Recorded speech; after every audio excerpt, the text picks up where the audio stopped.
CS విన్నారు కదా మల్లన్న ఎలా రియాక్ట్ అయ్యారు అనేది. సో ఇప్పుడు సాయి ఈశ్వరాచారి భార్య కవిత ఫోన్ ఆడియోలో అసలు ఏమన్నారో విందాం. తిన్మార్ మల్లన్న వాళ్ళది ఇట్లా వీడియోస్ అన్ని ఇట్లా నాకు కొంచెం ఈ ప్రాబ్లం లో ఉండి సార్ దగ్గరికి వెళ్తే కొంచెం మాకు హెల్ప్ చేసిండు అన్న. అంటే మా హస్బెండ్ కొంచెం డ్యూటీకి వెళ్ళలేక ఆయనకి నడుములో నొప్పితోని డ్రైవింగ్ చేసి ఇంట్లోనే ఉంటుండే. ఇప్పుడు దగ్గర ఇంటి రెంట్ 2 నెలల నుంచి ఇంటి రెంట్ కట్టలేదు. ఎవరు హెల్ప్ చేశారు? తిన్మార్ మల్లన్న హెల్ప్ చేసిండు మీకు? తిన్మార్ మల్లన్న హెల్ప్ చేసిండు. ఓకే, హెల్ప్ చేసిండు. అది మొత్తము ఇన్స్టాగ్రామ్ లో అప్లోడ్ చేసేసిండు అన్న న్యూస్. ఎవరు మీ ఓడా? మా తీర్మాన్ మల్లన్న వాళ్ళు అందరూ మమ్మల్ని అంటే పిల్లలు బయటికి వెళ్ళినా ఎవరైతే బయటికి వెళ్ళినా ఏదో చీప్ గా చూస్తున్నట్టుగా అంత ఎట్లాగో మాట్లాడుకోవడాలు అట్లా మాట్లాడుకుంటున్నారు. మా అత్తమ్మ వాళ్ళు కూడా అందరూ ఎంతో మంది ఫోన్లు చేసి వాళ్ళని తిడుతున్నారంట, ఏమేమో చెప్తున్నారన్న. మీకు హెల్ప్ చేసిర్రు, తిన్మార్ మల్లన్న హెల్ప్ చేసినని వాళ్ళు గ్రూప్ లో పెట్టారు అంతేనా? గ్రూప్ లో పెట్టినందుకు అది అందరికి తెలిసిపోయి అట్లా ఎందుకు వెళ్ళి ఆడుకున్నారు బిచ్చపొల్లలాగా అది ఇది అని అంటే మాకు సహాయం చేసే వాళ్ళు ఎవరు లేరన్నా. ఎంత ఇచ్చారమ్మా డబ్బులు? ఎంత ఇచ్చిండు సారు? 20,000 అన్న. 20,000 ఇచ్చిండు మీకు. ఎప్పుడు ఇచ్చిండమ్మా అది? మొన్న సండే రోజు అన్న. మొన్న సండే రోజు తిన్మార్ మల్లన్న సారు మీకు 20,000 ఇచ్చిండు. దాని గురించి వాళ్ళు హెల్ప్ చేసినట్టు వాళ్ళు పెట్టుకుంటే మీ వాళ్ళు ఏమో తిడుతురు అంతేనా? అందరు అంటే చాలా మంది ఎంతో మంది అది అందరికి 1000 మందికి పోస్ట్ అవుతుంది అంట కదా. అందరు ముందట ఇజ్జత్ పోయినట్టు చేసేసినావు నువ్వు. మా ఆయన అన్నాడు వెళ్ళొద్దు అని అంటే మన పరిస్థితి బాగాలేదు, మనకు సాయం చేసేటోళ్ళు ఎవరు లేరు కదా, నేను వెళ్ళి అడుగుతా అని చెప్పేసి నేను వెళ్ళినానన్నా. సిఎస్ ఇది సాయి ఈశ్వరాచారి ఆత్మహత్య చేసుకున్న అనంతరం కూడా కవిత అంటే వాళ్ళ ఆవిడ మాట్లాడిన ఆడియో సైతం బిగ్ టీవీలో మీరు విన్నారు. సో బిగ్ టీవీ మల్లన్నతో సైతం మాట్లాడిన తర్వాత అంటే ఫస్ట్లో చాలా కూల్గా మాట్లాడిన ఆయన ఆ తర్వాత ఎలా మాట్లాడారు సైతం మీరు డైరెక్ట్గా చూశారు. సో ఎస్ దీనికి సంబంధించిన అప్డేట్స్ను మా అసోసియేట్ ఇన్పుట్ ఎడిటర్ గణేష్ అడిగి తెలుసుకుందాం. గణేష్, మల్లన్న డబుల్ స్టాండర్డ్స్ని ఇక్కడ మనం డబుల్ స్టాండర్డ్స్ని క్లియర్గా మాట్లాడుకోవాలి. ఈ డబుల్ స్టాండర్డ్స్ని ఎలా చూడాలంటారు? దాదాపు 8 నిమిషాల పాటు జరిగిన ఒక ఇంటర్వ్యూని బిగ్ టీవీ స్టార్టింగ్ నుంచి ఎండింగ్ వరకు ఏం జరిగిందనేది మల్లన్న ఒక్కసారి మీరు వినాలి దీన్ని. ఎందుకంటే మీరు రంగం అక్కర్లేదు, డైరెక్ట్గా బిగ్ టీవీయే ప్రసారం చేస్తుంది. మీరు ఏం మాట్లాడారు, బిగ్ టీవీ ప్రసారం చేయదు అనుకున్న విషయాలను కూడా మీకు ఖచ్చితంగా అది వినిపించింది. మీరు ఇంకొకసారి కావస్తే మల్లన్న ప్లే చేసి చూసుకోవచ్చు. దాదాపు 8 నిమిషాల వీడియోలోన అంటే ఇప్పటివరకు మనం మల్లన్న కోసం చెప్పాల్సింది ఏంటంటే ఇప్పటివరకు దాదాపుగా ఆ మీడియాని తనకుండే ఏదైతే ఒక సోషల్ మీడియా ఉందో సోషల్ మీడియాని అడ్డుపెట్టుకొని పొలిటికల్ లీడర్లను బ్లాక్మెయిల్ చేయడం కావచ్చు, పొలిటికల్ లీడర్లని బెదిరించడం కావడం చేసే మల్లన్న ఈ రోజున బిగ్ టీవీని కూడా అంటే మిగతా మీడియాలను కూడా బెదిరించడానికి ఏమాత్రం వెనకాడనేది ఖచ్చితంగా మనకి ఈ రోజున ఇంటర్వ్యూ చూస్తుంటే అర్థమవుతుంది.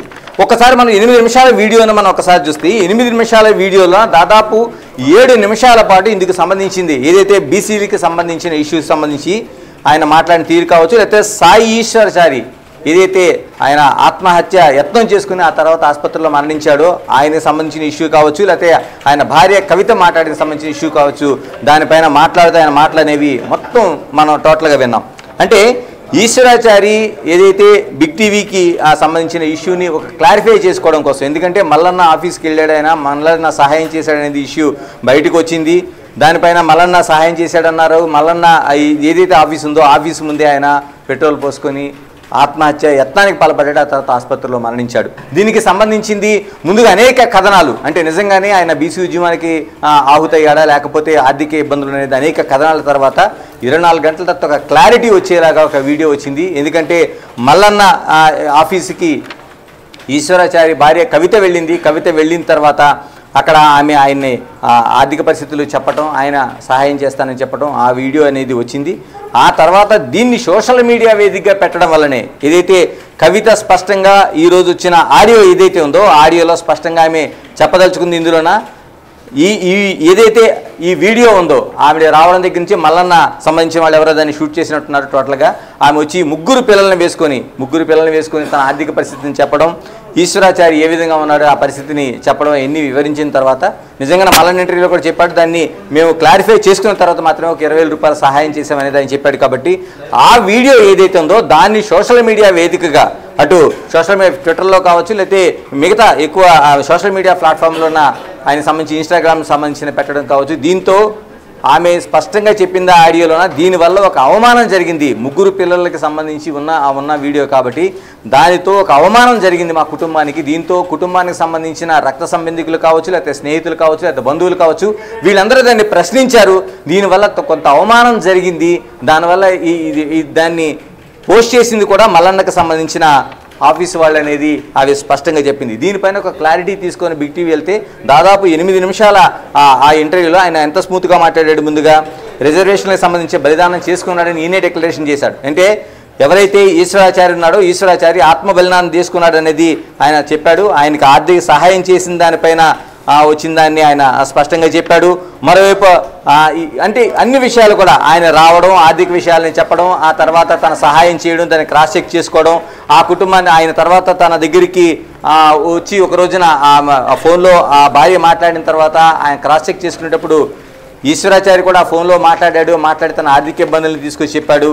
ఇవన్నీ చెప్పిన తర్వాత తన ఆర్థిక సహాయం చేశానని చెప్పి మొత్తం అంతా చెప్పుకొచ్చాడు. కానీ కేవలం ఏదైతే ఆ వీడియో అనేదాన్ని ఎందుకు పోస్ట్ చేయాల్సి వచ్చింది, దాని పట్ల ఆ కుటుంబ అవమానానికి చాలా వరకు అవమానాలు ఎదుర్కొంది అనేది కవిత ఉన్న ఆ వీడియోని ఏదైతే ఉందో దాన్ని రిలీజ్ చేసిన సందర్భాన్ని గుర్తు చేయడంతో పాటు దీనివల్ల అవమానాలు వచ్చాయి కాబట్టి దాన్ని మల్లన్నకు సంబంధించిన ఆఫీస్ నుంచే దాన్ని పోస్ట్ అయింది కాబట్టి దాన్ని ఖచ్చితంగా ఒకసారి ఆయన మాట్లాడింది మనం ఎగ్జాక్ట్ గా మీరు ఇందాక చెప్పినట్టు ఒకసారి గుర్తు చేసుకుంటే స్టార్టింగ్ లో మొత్తం కూడా ఆ వీడియోస్ అయితే మనం ప్లే చేస్తున్నాం కాబట్టి ఆ వీడియోలో క్లియర్ గా కూడా ఒక పొలిటికల్ ఇమేజ్ ను తాను సహాయం చేస్తున్నా అని చూపించుకోవడానికి ఒక పొలిటికల్ ఇమేజ్ ను క్రియేట్ చేసుకోవడానికి వాడాడు. ఆ తర్వాత మళ్ళీ అదే వీడియోను ఇప్పుడు ప్రెసెంట్ ఎవరైతే చనిపోయారో ఆయన చావును సైతం పొలిటికల్ ఇమేజ్ బిల్డ్ చేసుకోవడానికి వాడుతున్న ఇటువంటి వ్యక్తి ఒక మీడియా సంస్థను, బిగ్ టీవీ లాంటి మీడియా సంస్థను ఆయన బొందన పెడతా ఇట్లాంటి మాటలు మాట్లాడడం ఎంతవరకు కరెక్ట్? సో దాని గురించి మాట్లాడుకునే ముందు ఒకసారి ఆడియో చూద్దాం, ఒకసారి ఆ వీడియోను కూడా మనం ఒకసారి ప్లే చేసి చూద్దాం.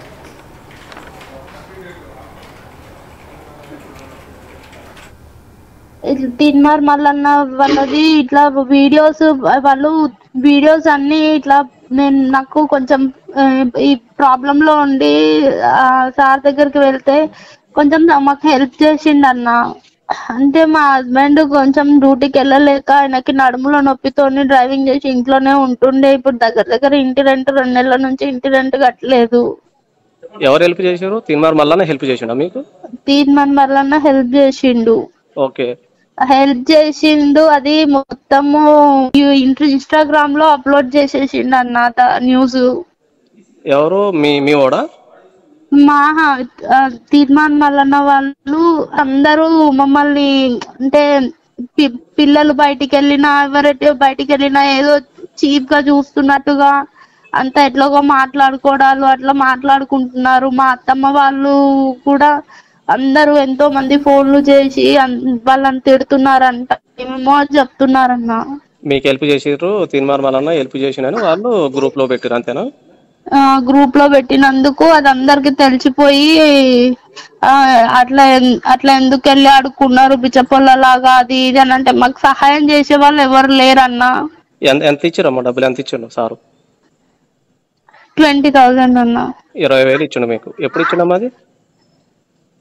మొన్న. ఆడియో విన్నారు కదా, క్లియర్ గా వాళ్ళ ఆవిడ ఇన్స్టాగ్రామ్ లో పోస్ట్ చేసిన కారణంగానే తన చుట్టుపక్కల ఉన్న వాళ్ళంతా కూడా ఆవిడని చీప్ గా చూడడం స్టార్ట్ చేశారు. అందుకోసమే తన భర్త చనిపోయారంటూ కూడా ఆవేదన వ్యక్తం చేస్తా ఉంది. తన ఫ్యామిలీని నిలబెట్టుకోవడానికి, అంటే 3 పిల్లలు ఉన్నారు, తన భర్త అక్కడ వర్క్ కి వెళ్ళలేని సిచ్యువేషన్, అందుకే ఒక వ్యక్తి దగ్గరికి వెళ్ళి, ఒక పొలిటికల్ వ్యక్తి దగ్గరికి వెళ్ళి కాస్త డబ్బు సహాయం అడిగింది. ఇచ్చింది 20,000 కానీ తీసుకుంది ఒక మనిషి ప్రాణం. ఆ ప్రాణానికి కూడా ఆయన పొలిటికల్ ఇమేజ్ ను బిల్డ్ చేసుకునే ప్రయత్నంలో ఉన్నారంటే ఆయనంత చీప్ మెంటాలిటీ ఇంకా ఎవరికి ఉంటుంది అనేది కూడా ఒకసారి మనం ప్రశ్నించుకోవాల్సిన విషయం. Yes, back to Ganesh. చూసాం కవిత ఆడియోలో క్లియర్ గా ఆవిడ చెప్తుంది ఇన్స్టాగ్రామ్ లో వీడియో వైరల్ చేయడం కారణంగానే తన భర్త చనిపోయారు అంటూ కూడా ఆవిడ ఆడియోలో క్లియర్ గా చెప్తున్నారు. సో ఈ ఆడియోని ఎలా తీసుకోవాలి, అట్ ద సేమ్ టైం ఇందాక నేను చెప్పినట్టు ఆ డబుల్ స్టాండర్డ్స్ పొలిటిసైజ్ చేయడం, ఆఖరికి ఒక మనిషి చావుని సైతం పొలిటిసైజ్ చేయడం, దాన్ని ఎలా చూడాలి? ఎస్, ఎందుకంటే ఖచ్చితంగా ఇందులో చూసుకుంటే మనకి ఆమె కవిత మాట్లాడుతున్న మాటల్లో ఒక ఆవేదన కనిపిస్తుంది. ఆ ఆడియోలోన ఖచ్చితంగా బెచ్చపోడు లాగా, ఎందుకంటే చాలా వరకు కుటుంబాల్లోన ప్రధానంగా బీసీ కులాలకు సంబంధించింది ఒక ఆత్మ గౌరవం, ఆత్మాభిమానం ఉంటుంది కాబట్టి దాంట్లోంచి బెచ్చపోడులాగా ఆ 20,000 రూపాయలు సహాయం అడగడానికి ఒకటైతే, దాన్ని ఆ వీడియోని పబ్లిక్ ప్లాట్ఫామ్లో పెట్టడం ద్వారా చాలా మందికి అవమానం గురై ఉంటుంది. దీన్ని తీసుకున్న తర్వాత ఆమె ఖచ్చితంగా ఆడియోలో అదే చెప్తుంది. అంటే అప్పటి వరకు సహాయం చేసిన వరకు బాగానే ఉంది, కానీ దాన్ని తీసుకెళ్లి పబ్లిక్ ప్లాట్ఫామ్లో పెడితే ఆ కుటుంబాలు కావచ్చు, స్నేహితులు కావచ్చు, రక్త సంబంధికులు కావచ్చు ఎంత దీన్ని ఫీల్ అవుతారు. ఎందుకంటే ఇచ్చింది ఒక 20,000 రూపాయలకి, దాన్ని చూసిన తర్వాత వాళ్ళు ఖచ్చితంగా మాట్లాడుంటారు. ఎందుకంటే బెచ్చపోళ్ళగా మీరు అక్కడి వరకు వెళ్లాల్సిన అవసరం ఉందని ప్రశ్నించుంటారు. అందుకే ఆ ఆత్మాభిమానంతోనే ఆవిడ ఆ ఆడియోలో మాట్లాడిన మాటలు ఉన్నాయి. ఈ ఆడియో విన్న తర్వాత మనం ప్రధానంగా గమనించాల్సింది, ఆడియో విన్న తర్వాత బిగ్ టీవీకి మల్లన్న కులాన్ని అంటగట్టే ప్రయత్నం చేస్తున్నారు. అంటే అప్పటి వరకు ఇంటర్వ్యూ సాఫీగా సాగింది. అంటే ఇంటర్వ్యూలో అన్ని అభిప్రాయాలు చెప్పాడు, ఆమె వచ్చింది, నా దగ్గరికి సహాయం అడిగింది, భర్తకు ఫోన్ చేశాను, ఎంత క్లారిఫై చేసుకుని ఎన్ని చెప్పిన తర్వాత ఆ ఆడియో కోసం ఒక్కసారి ప్రశ్నిస్తే ఆయనకి వెంటనే బిగ్ టీవీకి సంబంధించిన కులం ఇది వచ్చింది. అంటే ఆ కులాన్ని మధ్య అడ్డుగా చూపించి దాన్ని చూసి బ్లాక్మెయిల్ చేసే ప్రయత్నం అనేది స్పష్టంగా మనకు కనిపిస్తుంది. అలాగే బిగ్ టీవీ అనేది మనం చూస్తుంటే అన్యాయం చేస్తుందన్న ఫీలింగ్లోన ఆయన మాట్లాడిన మాటలు, అంటే అప్పటి వరకు సాఫీగా జరిగిన ఇంటర్వ్యూ ఒక్కసారి క్వశ్చన్ చేయడంతో ఆయనకి దాన్ని ఒక అవమానకరంగా, అంటే బీసీలకు సంబంధించి ఇష్యూ రైజ్ చేసేలాగా దాన్ని పూర్తిగా మారిపోయింది. అంటే బిగ్ టీవీకి సంబంధించి మనం స్పష్టం చేయదలుచుకుంది ఏంటంటే, దాదాపు 500 మంది పైగా ఉద్యోగులు ఉన్నారు. వివిధ హోదాలో పనిచేస్తున్న వాళ్ళందరూ వివిధ కులాలకు చెందినవారు, వివిధ వర్గాలకు చెందినవారు, వివిధ మతాలకు చెందినవారు ఇక్కడ బిగ్ టీవీలో వర్క్ చేస్తున్నారు. అది ఖచ్చితంగా పారదర్శకంగా చూసుకోవాల్సిన అంశం అది. కానీ దాన్ని ఇప్పుడు ఈ రోజున మల్లన్నకి ఇష్యూ వచ్చింది కదా అని దాన్ని తీసుకెళ్ళి, అంటే ఒక కులానికి సంబంధించిన, ఒక అగ్రవర్ణాలకు సంబంధించింది అని చెప్పి దాన్ని బయటపెడితే జనాలు నమ్మడానికి ఎక్కడ సిద్ధంగా లేరు. దీని పట్ల బిగ్ టీవీలో ఉన్న అందరూ కూడా, ఎందుకంటే అన్ని వర్గాలు ఉన్నారు కాబట్టి దీంతో పూర్తిగా వ్యతిరేకత వ్యక్తం చేస్తున్నారు. ఇలాంటి కేవలం మల్లన్నకి స్పష్టంగా చెప్పదలుచుకున్నది అంటే, ఒక సామాజిక స్పృహతో వెళ్తున్న బిగ్ టీవీ ఛానల్, సామాజిక స్పృహని ఖచ్చితంగా మనం చెప్తున్నాం. మనం చేస్తున్న సేవా కార్యక్రమాలు కావచ్చు, లేకపోతే మిగతా హెల్త్ క్యాంప్స్ కావచ్చు, మిగతా అనేక అంశాలు, అంటే ఎక్కడ కూడా వార్తలను పారదర్శకంగా ఇస్తున్న ఒక వార్తా ఛానల్గా ఇన్ని సంస్థల నుంచి వచ్చి, అనేక సంస్థల నుంచి వచ్చి, అనేక కులాలు మతాలు ఏదీ లేకుండా వెళ్తున్న, అందరితో కలిపి వర్క్ చేస్తున్న ఒక సంస్థని డ్యామేజ్ చేసేలాగా చేస్తున్న మల్లన్నకి మనం సూటిగా చెప్తున్నది ఏంటంటే, ఇలాంటి ఏమీ లేకుండా పారదర్శకంగా పనిచేస్తున్న బిగ్ టీవీ ఛానల్ కోసం నువ్వు బీసీ కార్డు అడ్డు పెట్టుకుని పనిచేయాలనుకుంటే ఎవరో నమ్మే పరిస్థితి అయితే ఎక్కడ కనిపించదు. అక్కడ వీడియోలో ప్రతినిధి ఇటు సుజాత వెళ్లి క్వశ్చన్స్ అడిగినప్పుడు కూడా చాలా సార్లు ఆయన ఫోన్ పక్కన పెట్టి తీసేసే ప్రయత్నం కూడా ఆయన చేసిన సందర్భం మనం చూసాము. అయితే వీడియో రికార్డింగ్ లో ఉంది అని మాత్రమే ఆయన తల్లి అన్నట్టుగా నాకు అర్థమవుతోంది. ఎందుకంటే ఆయన ఫేస్ లో ఎక్స్ప్రెషన్ కానివ్వండి, ఆ చిరాకు కానివ్వండి, అండ్ మాట లూజ్ అయిపోవడం, అది మనకి క్లియర్ గా అర్థమవుతోంది. సో ఇన్ కేస్ కెమెరా లేకపోయి ఉంటే ఒక ఫీమేల్ జర్నలిస్ట్ ని ఆయన బెదిరించే అవకాశం కూడా ఉందనుకోవాలా? ప్రత్యక్షంగా బెదిరించే